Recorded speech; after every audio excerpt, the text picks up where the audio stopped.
فتح عضلات فيديو جديد. لو تفتكروا قبل كده كنت عملت لكم احسن سحلب في مصر. لو تفتكروا كنت جربت انواع كتير، وكان اكتر سحلب عجبني اللي هو السحلب دريم سحلباشا. النهارده بقى يا جماعه انا في انواع تانية قدرت اوصل لها، فهنعمل احسن سحلب في مصر الجزء التاني. قبل ما تنساش تعمل لايك، اشترك في القناه مش مشترك. يلا طبعا هسيب لكم اللينك في الديسكربشن بتاع الفيديو اللي فات عشان اللي ما شافوش يقدر يشوفه. تمام. النهارده احنا بصوا بقى، انا معايا النهارده يا جماعه 4 انواع جديده، ومعايا طبعا النوع القديم كمان نفسه عشان نقدر نقارنه بالانواع الجديده. بس المره دي بقى انا بقى ايه، المره دي انا هعمل السحلب بالايه، هغليه عادل بقى، مش هغليه في كنكه والكهرباء والكلام ده. انتوا عارفين دي بتبقى شغاله بتأيين الميه والحاجات دي، فبتغليش اللبن عادل، فاضطريت اقعد احط نص لبن ونص ميه والكلام ده. لا انا النهارده ايه، هعمله كله باللبن عادي، يعني هغليه طبيعي بقى البوتاجاز الكهرباء. تمام. طيب احنا اول نوع معانا في سحلب ماي شيف تبع ماي واي، سحلب ماي شيف. النوع ده بالذات انا استغربت ان انا لقيته في السوبر ماركت، لان ده يعني بصوا منتجات بتبقى على الاغلب بتتوفر عن طريق اشخاص، هي حاجه كده اشبه بنظام التسويق الشبكي. يعني مثلا ايه، هقول لكم على في مثلا واحد، وفي واحد تحته موجود في الشركه ديت، اللي تحته ده لما يعمل مبيعات كتير اللي فوق يكسب عليه عموله، حاجات زي كده، فاهمني؟ فمعظم المنتجات بتاعتها بتتباع عن طريق كتيب بيبقى مع الشخص. فاول مره اشوف ماي واي كمنتج في السوبر ماركت. فالمهم يعني ما علينا، هو كيس عبارة عن كده، واضح ان ما فيهوش مكسرات يعني. طبعا ده كنت جايبه ب 23 جنيه. ايه ده، حاطين برضه الكيس، ايه ده، مكسرات هبله كده، كيس مكسرات اهبل كده صغير قوي. تمام. عايز اقول لكم حرفيا ده بالذات كنت عايز اشيله اصلا من المقارنه، لانه حاجه اصلا نادره، من الصعب ان حد يلاقيها. انا عايز اقول لكم شفته في سوبر ماركت بالصدفه، وبعد كده ما شفتوش تاني. انا هجهز 3 كوبايات. انا هحط من كل نوع معلقه كبيره، من كل نوع هحط معلقه كبيره وحته كده صغيره.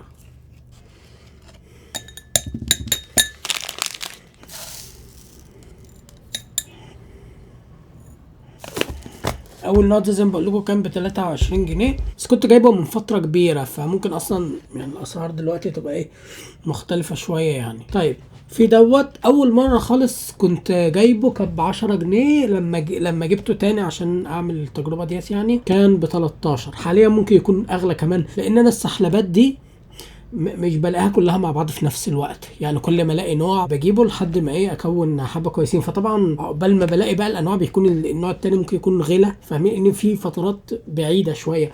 فده حاليا انا اخر سعر جبته بيه كان ب 13، معرفش حاليا ممكن يكون بكام. يبقى كده عشان ما نتلخبطش، اول كوبايه دي اللي هي الماي شيف من ماي واي. النوع التاني اللي هو الدريم سحلباشا، هحط بردك معلقه وايه وحته. تمام.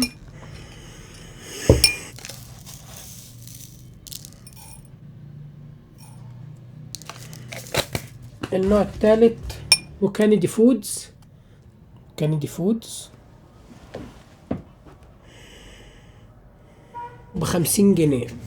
بس ده خد بالكوا ده كبير، يعني ده 350 جرام. الماي شيف ده كان 100 جرام، والسحلباشا دريم 100 جرام برضو، فده يعني يعتبر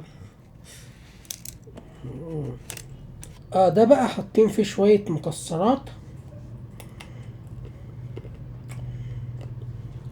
في جوز هند اللي هو القطعة الكبيرة دي، بصوا،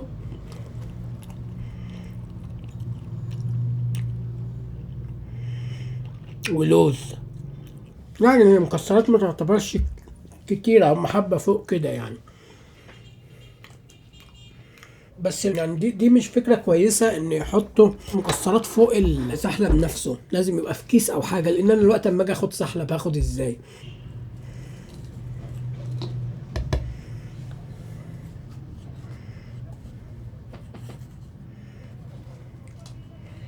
ايه ده، وفي كاجوهاية اهي، وفي شوية مكسرات يعني كويسة، بس كلها ايه متركزة فوق، وفي بقى سمسم وحاجات جوه. فممكن ايه، ناخد كده معلقة اهي هو حلو، انا بحب السحلب اللي بيبقى ايه جواه حاجات فيه، بتبقى حلوه برضك، لذيذه الانواع دي.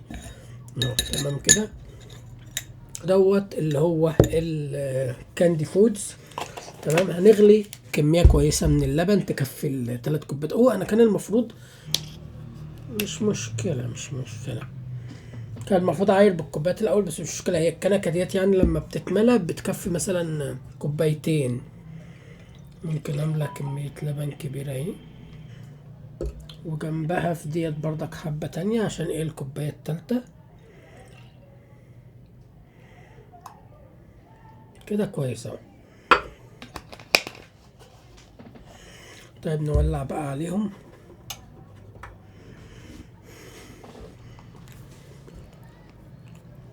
ايه ده؟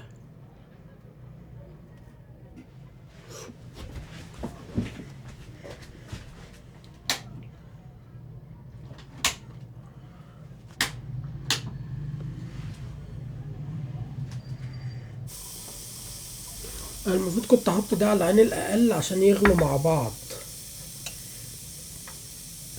طبعا الكنكه التانية اسرع كتير، بس دي طريقه غلي طبيعيه كانها زي النار، بس طبعا ابطأ بكتير من الغلي بالنار، يعني ده بتاخد وقت رهيب يعني. بس هنعمل ايه؟ غلي، اطفي بسرعه. اوف هيبقى بيبقى.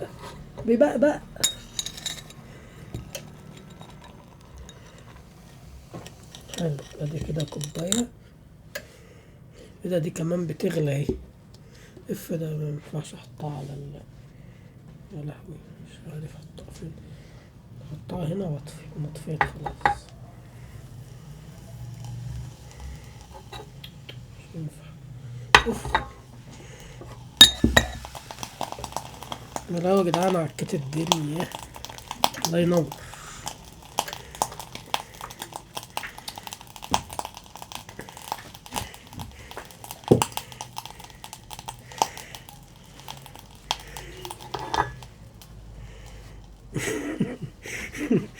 الله ينور يعني يا جدعان. يا لهوي، الكنكه اتحرقت. طيب ما علينا، هنشوف المواضيع دي دلوقتي، ندوق بس التلات انواع. في هوك جامد جاي من البوتاجاز.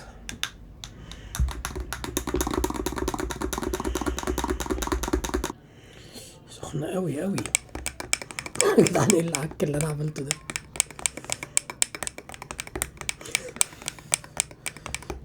هوك رهيب جاي من البوتاجاز. طيب ندوق الاول دوت اللي هو الماي واي ده.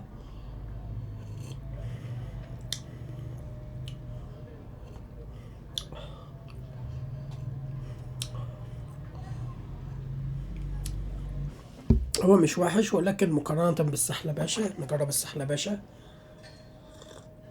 انا بشربه ليه يا جماعة؟ المفروض ده بيتاكل يعني كده.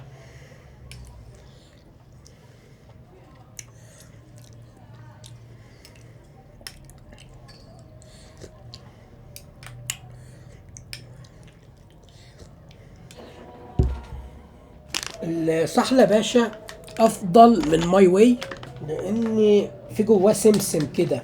الماي واي بيور قوي، مسحوق سحلب صافي، بس هو لا، هو في بره شويه مكسرات. بس يعني طلعت.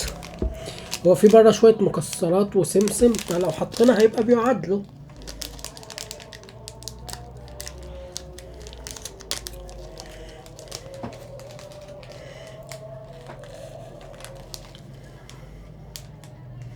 يعني المكسرات اللي مع الماي واي ضعيفه قوي.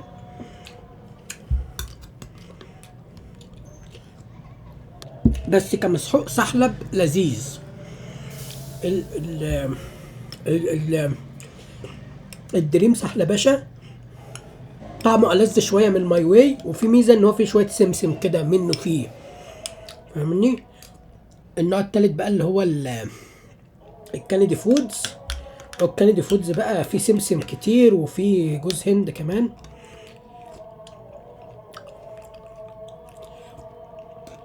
بس اللي ما عجبنيش الكندي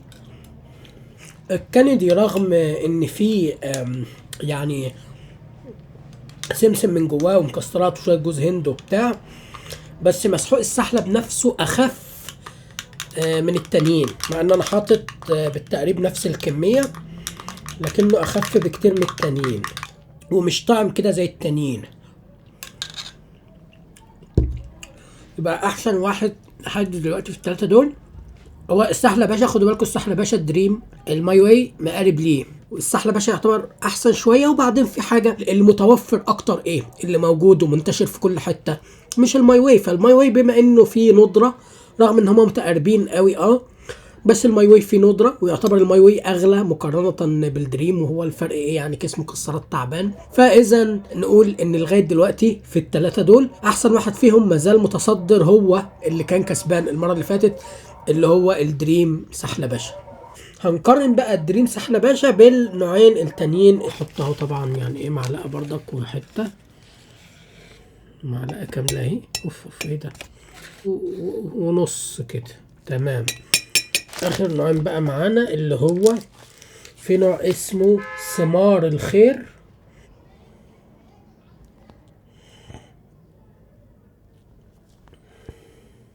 وفي معاه مكسرات كتير اهو من فوق، وده سعره 60 جنيه. العبوة متبرشمة عليها لزقة يعني. وحاطين المكسرات فوق. ايه ده، فوق السحلب نفسه مباشر؟ لا، بس يعني من رأيي كان يبقى كيسة مقفولة افضل يعني. بصوا هم عاملين زي فرشة كده فوق السحلب فيها المكسرات عشان تبقى فاصل يعني بينها وبين الايه السحلب. بس طبعا زي ما بقول لكم، لان بردك لما باجي اشيلها بصوا المكسرات بتخش بردك على السحلب. فانا من رأيي لا، كان المفروض هو المكسرات فيها عن جمل وبندق ولوز وزبيب وسمسم، فيها حاجات كتير يعني. هناخد معلقة بردك وايه وحتة ونص يعني، زي ما عملنا في الايه في التاني. وممكن بقى نحط ايه شوية سمسم عشان يبقى كأنه زي الايه، زي اللي هو السحلباشا. ان السحلباشا بيبقى فيه جواه سمسم متغلغل جواه. وممكن نكسر شويه مكسرات من فوقه، بس انا ايه يعني عشان السحلباشا مفهوش فبفضل اجربه من غير مكسرات عشان نشوف الفرق يعني، فاهميني؟ انا حطيت بس سمسم.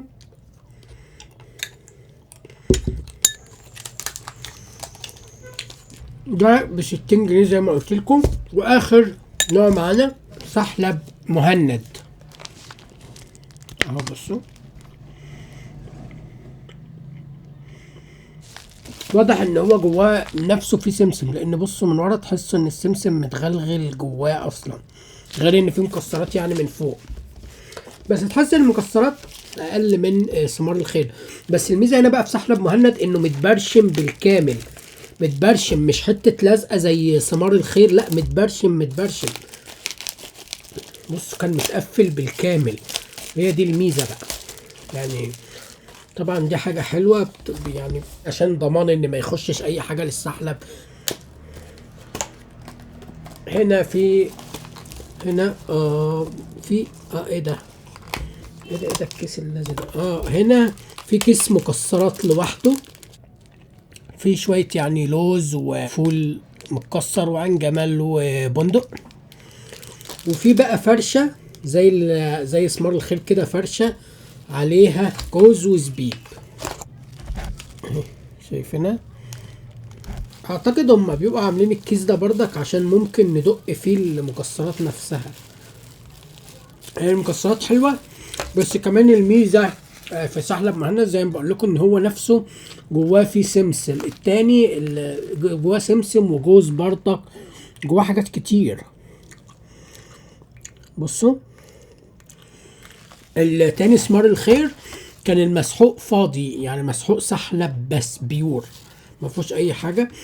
انما هنا المهند طبعا انا ما قلتلكوش سعره، المهند ب70 جنيه، كان قبل كده ب50 جنيه. تمام. هنحط بردك معلقه ونحط نص كمان. تمام. يبقى كده عندنا اهو الثلاث انواع. هنحط بقى طبعا بردك مش مهم احط المكسرات عشان عشان انا عايز اشوف طعم وده في كاجو كمان في سحلب مهند ده فيه كاجو كمان، لا ده حاجه عظمه قوي. مكسرات كاجو ولوز وبندق وعين جمل وشويه فول متكسر اهو، يعني حاجه عظمه. مع ان المكسرات اقل شويه من ثمار الخير، بس هو ثمار الخير ضايفين بقى سمسم. هو السمسم كده كده موجود جوه الخليط نفسه بتاع سحلب مهند، وفي ثمار الخير مفيش كاجو. اوكي طيب، المهم قدامنا الثلاث انواع اهوت. هنغلي بردك اللبن. هنحط طيب الاول معلقه سكر، عايزين بس معلقه. هنحط في كل واحده معلقه ونص سكر، معلقه ونص، معلقه ونص، معلقه ونص. تمام.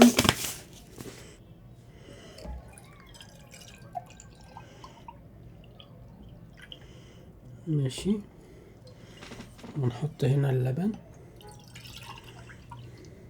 نشغل. على فكرة هو مكتوب يضاف 2 معالق كبيرة، يبقى انا المفروض احط نص كمان. 2 معالق كبيرة مش معلقة ونص. والتاني برضك هحط من كل نوع،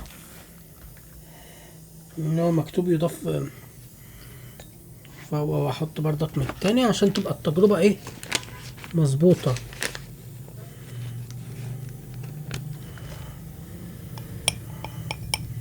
او كده معلقتين من كل نوع، كده كل نوع حطيت معلقتين. هو فعلا السحلب لما بيبقى يعني معلقتين بيبقى قوامه متماسك اكتر، بيبقى افضل يعني. بس انا التلاتة الاولانيين لما جربتهم كانوا كلهم زي بعض يعني. انا كنت حاطط اقل بس كانوا التلاتة زي بعض. اصلا السحلب بيبقى حلاوته يا جماعة لما يبقى قوامه متماسك كده كأنه زي مهلبية يعني، فاهمني؟ افضل كتير. هو السحلب اصلا حلاوته انه يتاكل مش يتشرب، فكل ما يكون القوام متماسك بيبقى افضل كتير. السحلب يا جماعة بالذات اما يتاكل وفوق المكسرات ما اقولكوش. انا بجرب بس دلوقتي من غير المكسرات عشان بس نشوف ايه الافضل، لان المكسرات ممكن تغطي على طعم السحلب فما تبينش قوي.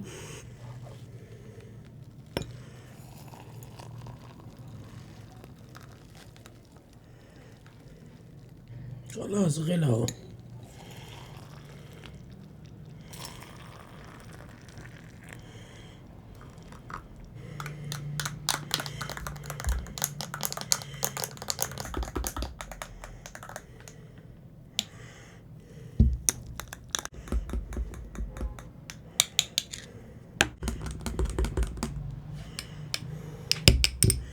نجرب سحلب ثمار الخير.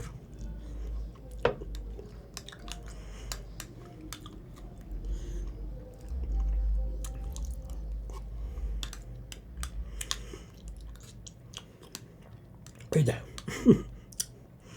ثمار الخير قلب على رز بلبن. والله ما اعرفش ازاي. مش مقتنع بيه خالص، لا. ده ثمار الخير العلبة دي فيها 350 جرام، كمية كبيرة. رز بلبن حرفيا، بصوا متجمد كأنه رز بلبن. ما اقتنعتش بثمار الخير خالص. تمام. بالنسبة لسحلباشا اللي هو دريم اهو عادي جدا، سحلب اهو. تمام، قوامه متماسك. تعالوا نجربه تاني. طبعا انا بجربه تاني وسطهم ليه؟ عشان ابقى متذكر طعمه. لا جامد. تعالوا بقى نجرب النوع الاخير معانا اللي هو سحلب مهند. طبعا سحلب مهند بصوا قوامه اهو سحلب عادي، هو مبسبس كده شويه عشان في جواه سمسم. تمام، لكن شكله مش رز بلبن خالص زي التاني. طب تعالوا ندوق كده ونشوف.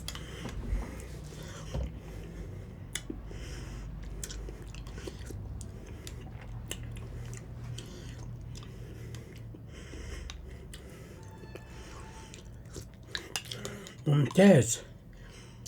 سحلب مهند بقى في حاجه حلوه قوي، ان جواه منه فيه سمسم زي اللي هو دريم سحلباشا، وكمان جواه جوز كده على خفيف. اجمد اتنين بصراحه، دريم سحلب باشا وسحلب مهند. بس لو هنقارنهم كسعر عشان يبقى بالحق، هنا ال70 جنيه دي 250 جرام، ال 100 جرام هيبقى في حدود 28 جنيه. دريم سحلب باشا دلوقتي بقى في حدود 15 جنيه. ده سعره يعتبر ال 100 جرام منه ب 28 جنيه وده ب 15 جنيه. هما متقاربين، بس يمكن اللي مغلي التاني هو ان في معاه مكسرات. متقاربين قوي. بس كمان الدريم سحلب باشا عشان بيور وفيه شويه سمسم بس كده، فتحس كمان ان الطعم اقوى. طيب الخلاصه يعني ايه افضل نوع يعتبر؟ بصوا مع افضل اتنين لحد دلوقتي، دريم كسحلب بدون مكسرات، ومهند كسحلب بمكسرات. يعني ما ينفعش اقول في الانواع دي كلها ايه احسن نوع كنوع واحد، صعب. ليه؟ لان في انواع بمكسرات وفي انواع من غير مكسرات، فهتبقى مقارنه غير عادله. دول احسن اتنين. طبعا ده بيرجع لك انت الاختيار. لما تيجي تشتري مثلا انت عايز تريح دماغك سحلب بمكسرات وخلاص، بتقوم شاري مهند. انما عايز سحلب من غير مكسرات وانت تشتري له مكسرات لوحده، او فيبقى الافضل دريم.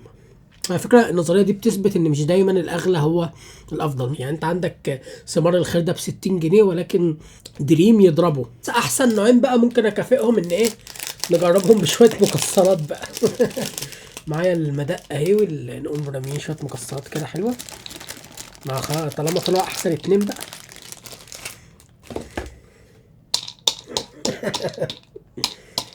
بعمل سبوع انا ولا ايه؟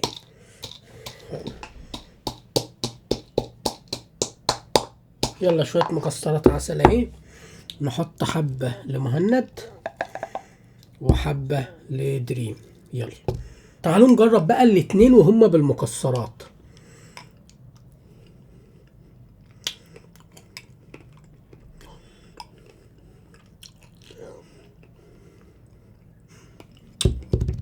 بس للأسف المكسرات مش قد كده، محجرة شوية.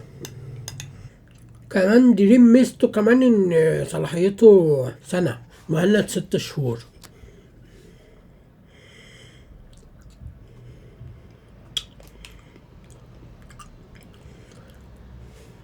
احلى اتنين بجد، دريم ومهند.